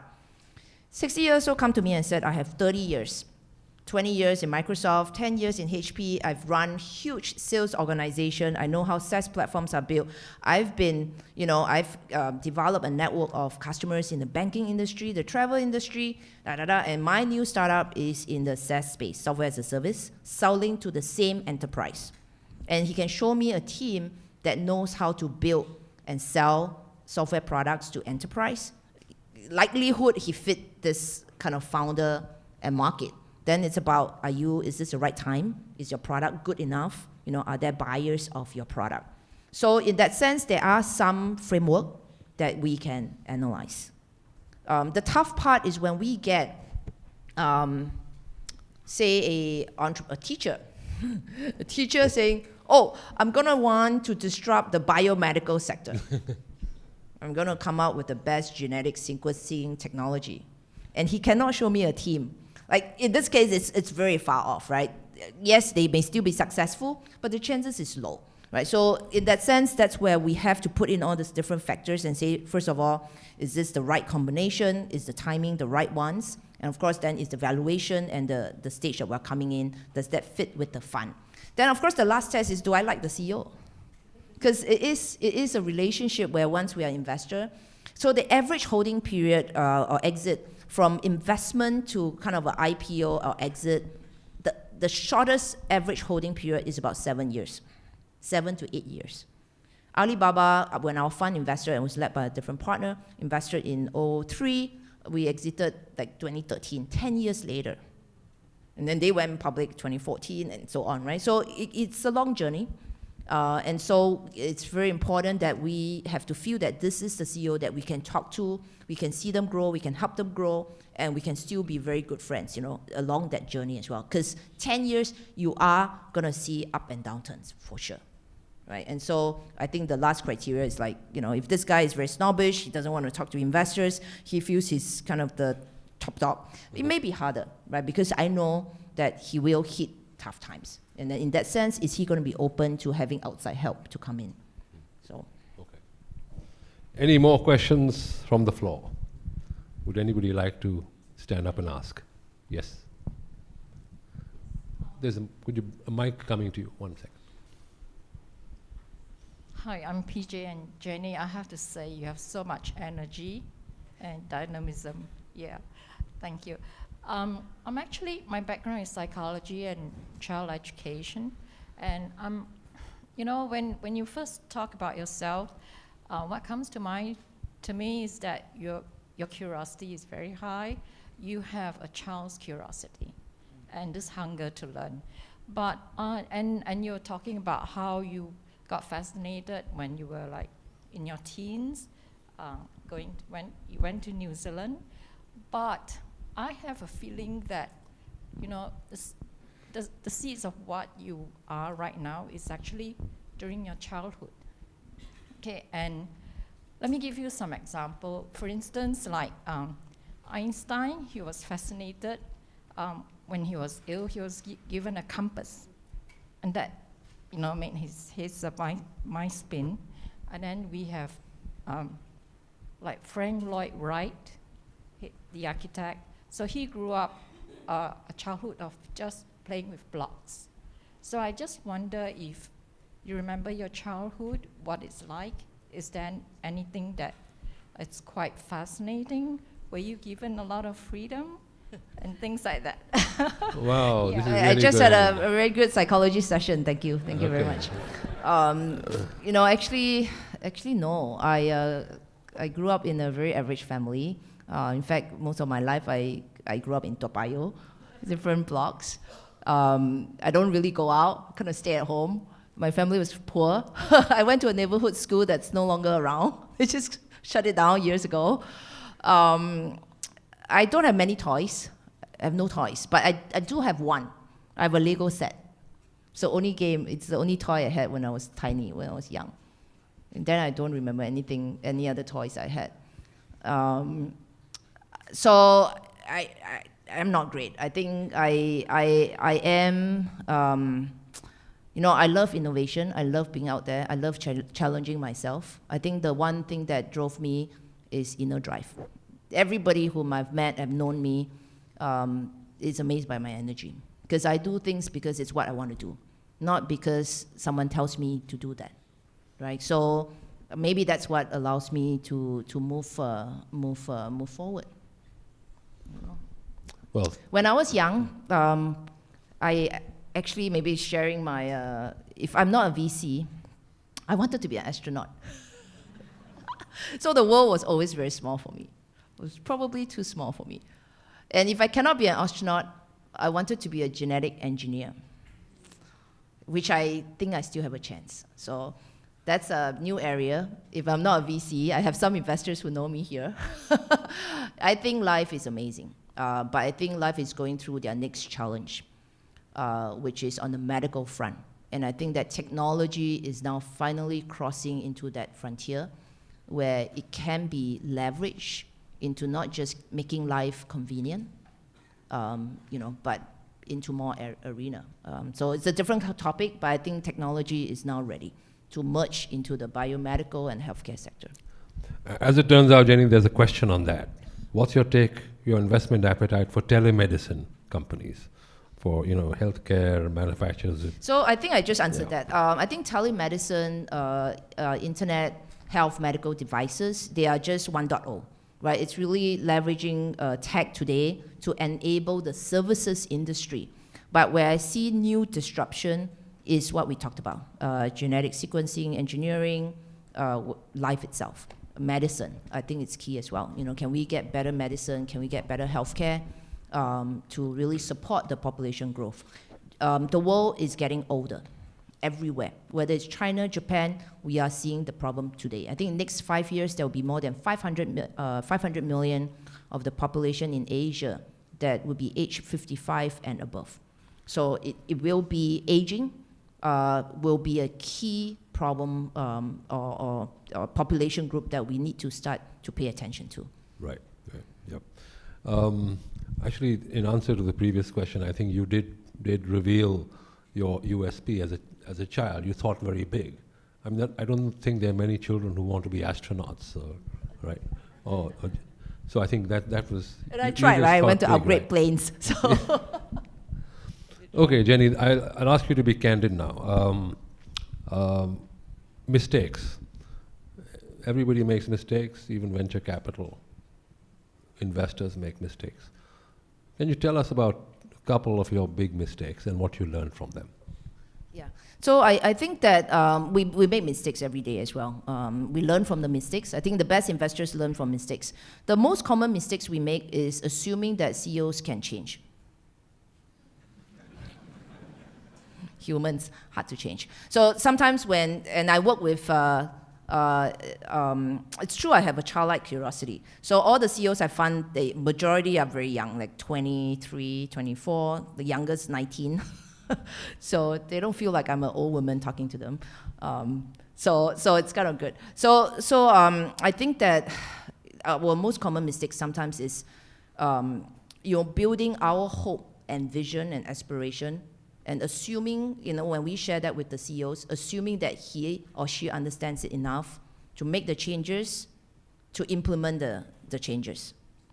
I think that's the gap. If the gap is close, it's small, then yes, the chance of the CEO moving, morphing, growing, maturing, it will be great. But a lot of times we miscalculate the challenge to having that CEO change. Sometimes if the CEO, he is an introvert and he's only focused on product and technology, he's just not a people manager. Asking him to try and build a huge organization with 1,000 people, sales, he cannot take it, right? And so what we need to do then is to be able to help him find a co-partner who can kind of break up this task and help him to grow. But usually it's a trial and error, where we have to maybe try 1-2 years, give him a chance, doesn't work, then we try and bring in another partner for him. So people is our most common mistakes, number one. Number two, the second common mistakes, of course, is market, right? We may think that this product is ready, because we understand the potential of that product. But typically, if it's a consumer product, it takes time, right? When we think about the launch of iPhone in the 2009, 2009 period, it actually took 10 years, right? I mean, we're into 10 years now, 2019, for mobile smartphone to become, the big disruptive device out there. So it takes time, even for such a intuitive product to reach market acceptance in a market like China, it took 10 years. In markets like Indonesia, it's just starting. In markets like India, it's also just starting. So it probably will take another 5 years, another 10 years for mobile penetration to be kind of globally adopted. Right? And you would think that it should be common sense, but no, right? Even the best consumer product will take time for it to get to real adoption. And so I think when we are wrong, it's when we are a bit more, maybe too over-optimistic about the time to adoption for new products. Okay, more questions from the floor. John Bittleston. Yeah. Thank you. Hello? Yes, we are. Thank you very much, Jenny. And I have to tell you that I'll overlook your ageist remark just now. I'm 87, and I'm not quite as optimistic as you. I think I only have 20 or 30 years to go. But a serious point, you have mentor in your title up there, and we haven't talked very much about the mentoring business. I've been building a mentoring business for the last 30 years since I sold Cerebos. And one of the things that's occurring to me, as we have so much disruption in the world, is the increasing need for mentors and for those who are investing to be immersed in the business and to help where they have some experience that new startups don't have, not to change the business backwards, but to encourage the business forwards and to give some of the fundamentals that we seem to be losing about the basis of good business. What do you think about that? I agree. So definitely, we do a few things. I think one at GGV, we have a great network of serial entrepreneurs. Some of our entrepreneurs, like yourself, built great companies, sold companies, and now they have a little bit more time versus when they were 200% on their startups. And so we have them in our network, what we call Entrepreneurs Fund. And so we typically call on them to mentor and share. Again, different sectors, different expertise with our portfolio companies. So that's one. Where it does make sense, we actually encourage them to be coached to individual CEOs, because they have seen it all. They have maybe not the new economy, but they have seen fundamentals, organization building, right? Sales structure. How do you bring in management team, culture building, things like that, which are common tenet for great successful companies. That's when we try to do the interconnection role. Where we are today, GGV, fortunate, we have US and China entrepreneurs. And being a Singaporean, we are also trying to attract some of these very talented operators, entrepreneurs, to spend some time with our Singapore network as well, right? And so hopefully, through that sharing, we can open up our guys, the vision, the perspective to a more global view. I think on the partners level, actually all our partners, GGV partners, we do spend time when we can with the college, right? You can start with the actual active entrepreneurs, but a lot of it starts in schools.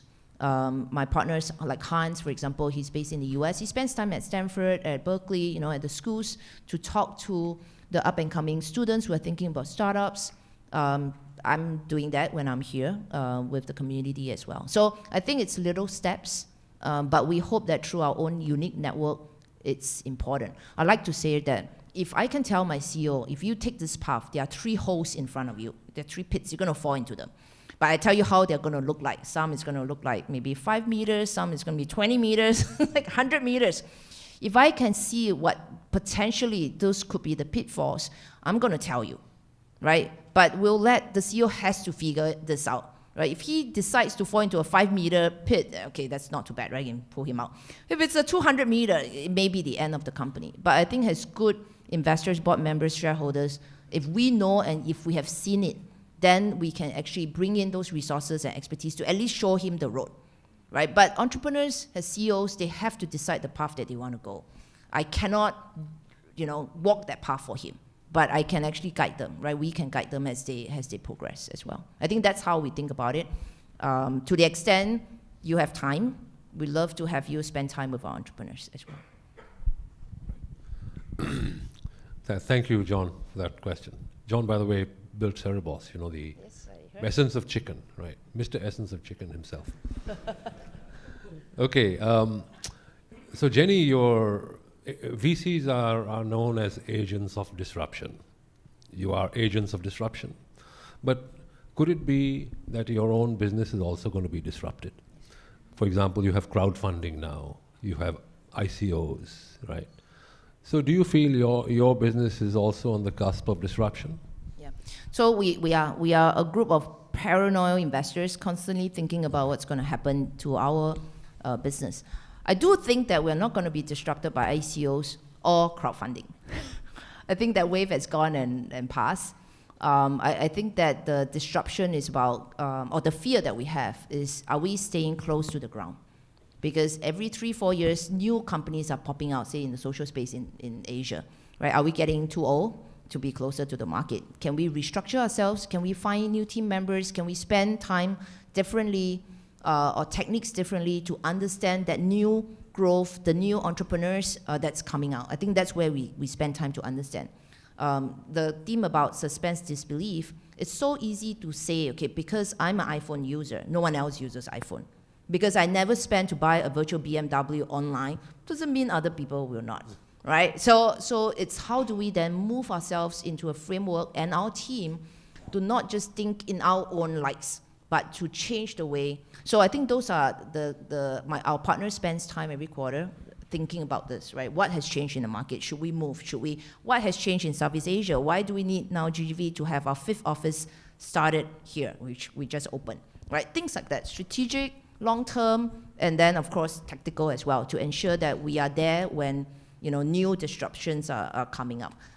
It is a tiring business. If anyone tells you it's glamorous, they are wrong. Never been a VC. It is tiring business. It is like a startup. The best investors in our mind are also entrepreneurs, because we are doing that same thing that you as entrepreneurs are doing, right? Trying to make sure we stay ahead of our game on the front line, and that we can continue to generate the right returns for investors, so that we have the right to generate more ammunition for us to make investments. Related to that, there's this question from the floor on, people say that VCs in Singapore are rather conservative, right? And there's a gap for early stage investing. Yeah. What do you think? What are your thoughts on the startup ecosystem? I agree. I agree. I think VCs in Singapore are rather conservative for a reason, right? Because our market has been small. If they were not conservative, they'd be dead. So I think that's a reason.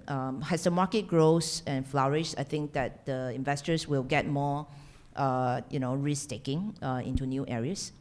There's a lot of information transparency now. We do see VCs, local VCs, making trips to India, to China to learn. I think those are good. I've had a lot of outreach from our fellow investors as well to do sharing. So I think that part, is there for a reason, but I think that's changing. Is there a gap for early stage investing? Yes. Again, they are related because the outcomes have been limited.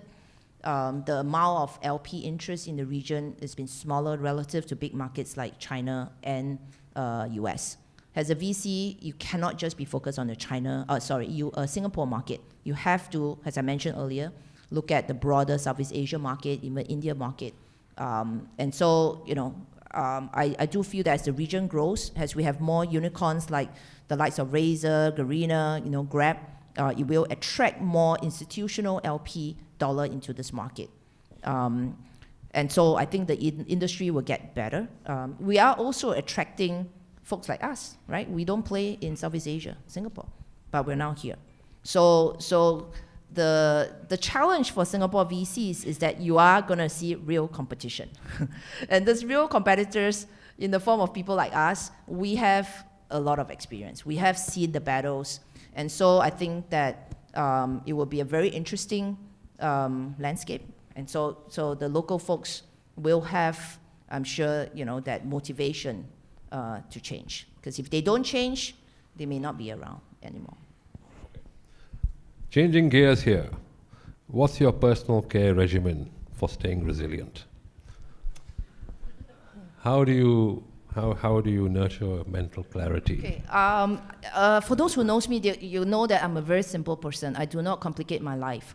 For the longest time ever, even though I was operating in China, US, and Singapore, I have one credit card. Still? Yeah. I just got a second one because my first credit card was refused when I was trying to check into a hotel. I realized I have no place to spend my nights. So GGV, my corporate, gave me a corporate credit card. So I have one corporate credit card and one personal credit card. That's one. For so many years. Not easy, number one. Number two, I actually don't angst on many things. I think when you have seen the world, and you've gone and spent time with animals, the world is pretty large. There are little things that you may get angst on a day-to-day basis. The important thing is to walk away. If they're not that important, walk away, don't stress. I sleep very well. I fly all the time, for those who knows me. 3 days ago, I just flew San Francisco to Singapore, 14 hours flight. Before I was Shanghai. Every week, I'm on the air. Best thing that I've done is I sleep. I just go on the board. If it's a 2-hour flight, I sleep 2 hours. 15 hours, I sleep, or maybe 7. So the key is really, I think it's mental clarity. Focus on the things that matters. All the long tail don't. If they're not gonna kill you or spoil your life, just let go. It's okay for someone else to win. You don't always have to be the one to win. But for the things that matters, that needs to be done, then give it 100%. When the mind is not used 100% on a single task, you will not out-compete the other person who's doing 100% on that single task. I don't usually lose a deal. If it's a deal that I want to go after, I don't lose because I give it 100%. Versus other investors who may be sending their associates or analysts to talk to the CEOs. I talk to the CEOs. I talk to him until he signs the term sheet. And I can let go of everything else. It's not easy, but I think that when I said, keeping your life simple, if you can make it, your day-to-day routine, then, I think it helps. It helps to allow you to have a healthier life. Right. And then secondly, because of age, I can never eat a good meal since I don't eat to survive. I basically just eat when I have to. So essentially, I think nutritional size is great. Don't have to be a foodie when you're operating in markets like China, because you don't know where you're going to be, how many hours you're going to spend stranded on an airplane. And so definitely I'm big into nutritional. Basically tablets is what I do. Okay. To do supplements. You have food tablets or what?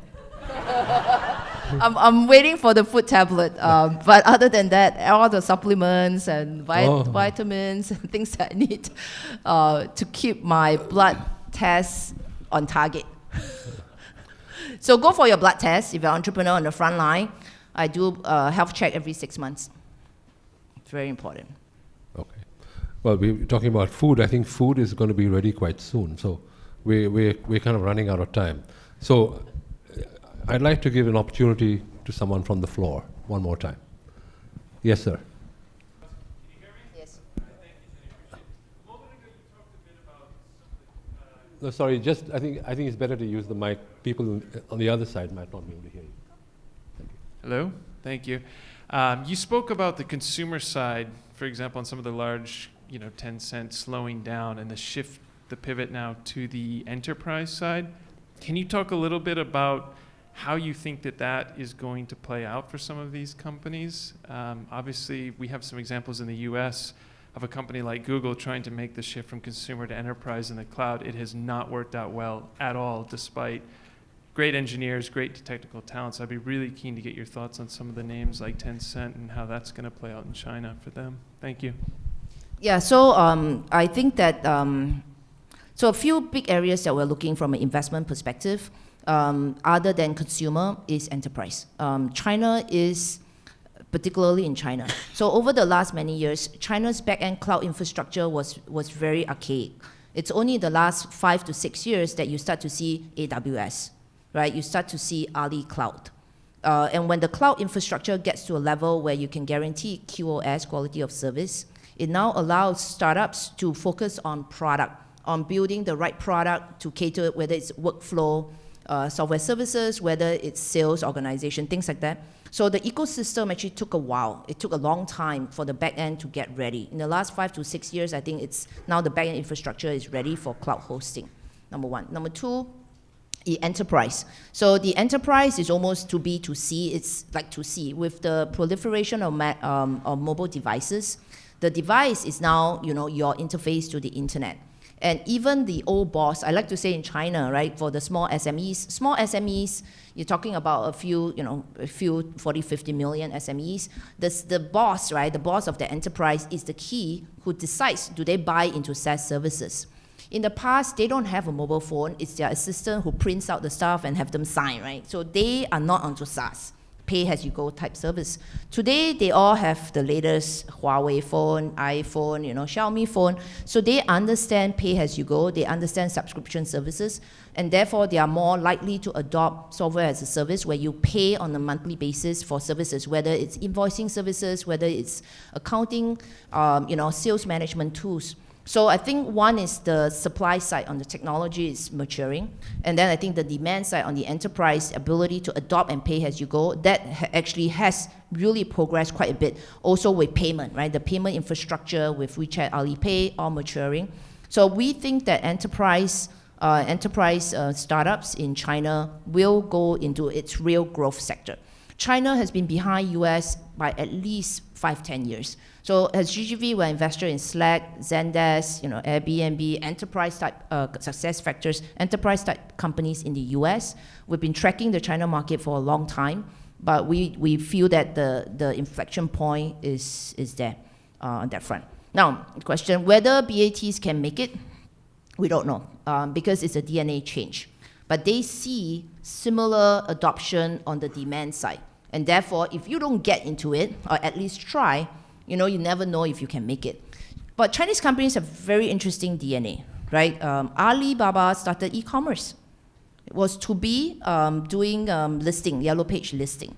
And then they decide to launch Taobao, which is a completely 2C business.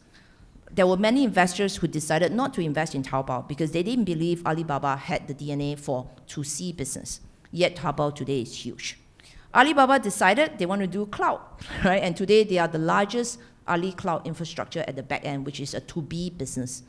So, while it's always very hard to change DNA, the Chinese companies, at least, a few of them like Alibaba, actually has shown that they can. They can pivot and morph. Maybe it's a combination of acquisition, maybe it's a combination of greenfield and self-build.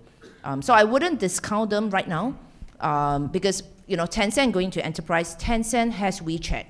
WeChat, if you do this right, is a bit like Slack, right? You have to, instead of targeting consumer services, you can actually tune for enterprise services. So there are a little bit more of product features, but there are a bunch of very smart, entrepreneurs, still 100% on their new startups, and the new ideas. So I would never discount the big guys, not the China ones, at least. Okay, Jenny, you generally painted quite a positive and exciting picture of the business environment in China. Does anything about China worry you?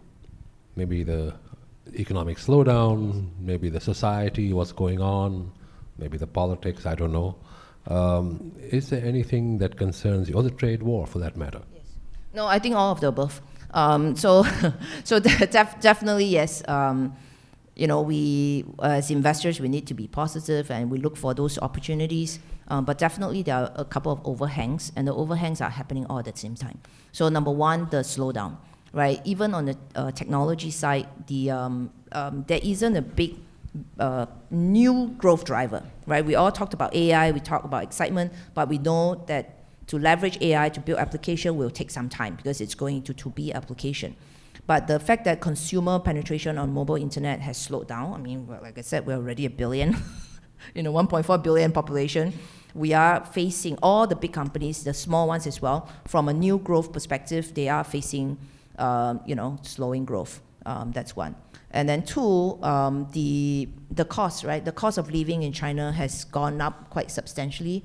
Pay has not caught up in that sense. So there's also unhappiness, right? There's unhappiness at different levels in the general population, right? And so if you can't buy a house, there's only that many who wants to be the Airbnb, rent a place, and still a nascent market in China. So there's generally a bit more unhappiness and a sense of fear in the general public, which is never good, right? Because you want a stable country for innovation to continue to grow. So I think, and that's where we also start to see more regulatory oversight, right? While China, as I mentioned earlier, has been more open, right? They let innovation come out before they regulate. We have also seen a slew of new regulation around education, fintech, content. I think all that will also pose an additional overhang because the cost of business has gone up, not just for startups, but also for big companies. When you have to find and hire 1,000 more censorship guys on your content, it adds an additional level of cost to your business. So the cost of business has gone up as well. So I think those are all fundamental to slowing growth issues that will give us concern when we look at a new investment, right? In this current new climate, does this affect them? The US and China trade war definitely put a damper onto this. I think there are many Chinese companies that when they grow international, they view US as a natural market for them to expand. While Southeast Asia is very interesting for them, they were thinking of US and Southeast Asia together. And whether it's for talent, for new products, innovation, for buying into brands, those were all some of the initial or earlier strategies that Chinese companies, as part of growing global, would do. But I think with the US and China overhang, it will also slow down a lot of these activities, and also will slow down their growth into international markets as well.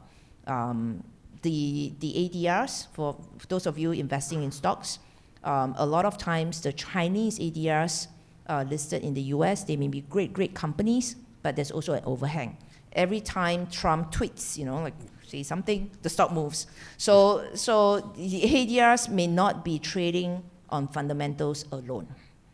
There is again that overhang on the macro factor, which is unfortunate because the company could be doing very well on organic growth, and yet because of political consideration, they are probably trading at a discount as well. So I think those are all considerations and headwinds that we do see in this market. Right. So a final question from the floor. Otherwise, I'm going to ask it. I have some Singapore government people in the room. So, what advice would you give the Singapore government in its efforts to promote innovation and transformation, from all you have learned from your experience as an investor in China? Who are the Singapore government officers in the room? Hands up, please. No one? They're hiding. I've been reading close to 200 pages of RIEC committee reports. And really trying to learn about some of the initiatives. So I've been away from Singapore for a long time, right? I've been away for 18, 19 years. Trying to understand where the strategies, where the direction. I'm having conversations with whether it's Smart Nation or FinTech, trying to really understand. I think on the top level, the Singapore government is thinking very, very actively about changes. And that changes is where technology is concerned. So I've gotten a lot of questions to share case studies of what AI has done for the China and US market and what that means for Singapore government. That's one, right? How do we leverage and learn from what has been done internationally to build or facilitate these new ideas in Singapore, right? Number two, we've also had a lot of conversation about talent, because at the end of the day, it's people. With this US and China trade war, can we attract more of the talent to Singapore? Maybe, right? So if you can win the fight on talent, you actually will win the fight on innovation.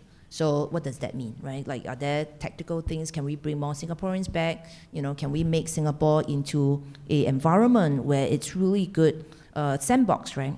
If we are the super big sandbox that can allow for new innovation, trials, business models to really test their products and services before they get launched in hospitals or schools or in industries, then we will also attract very talented entrepreneurs to put their base in Singapore. So I'm very impressed, I think, with the conversations that we've had. There's definitely active thinking on that front as well. I also get asked on education. How else, what can happen? Because again, along the line of talent is people, right? Can we, given that we are here and there's now huge through social media and internet, and the information is public. There is no way you can control this information, right? You can always find a way VPN out, right? So in that sense, then how do we ensure that our education system continues to innovate to ensure that our own core of people can grow and be equipped to deal with this changing world that's out there. Singapore and Singaporeans cannot survive by being inward looking. We have to go out there, we have to embrace what's out there, we have to embrace the people who are different from us, because that's where you get the best interaction and the best learnings.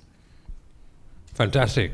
So now it's lunchtime, so I'm afraid we have to call it to a close, but not before we thank Jenny for this incredibly energetic and fantastic telling of a life story. Thank you guys. I'm actually out of name cards, but if you guys want my contact, you can I think get it from the organizers, or you can email me. It's jlee@ggvc.com. Thank you, Vikram and Jenny, and thank you all for your questions.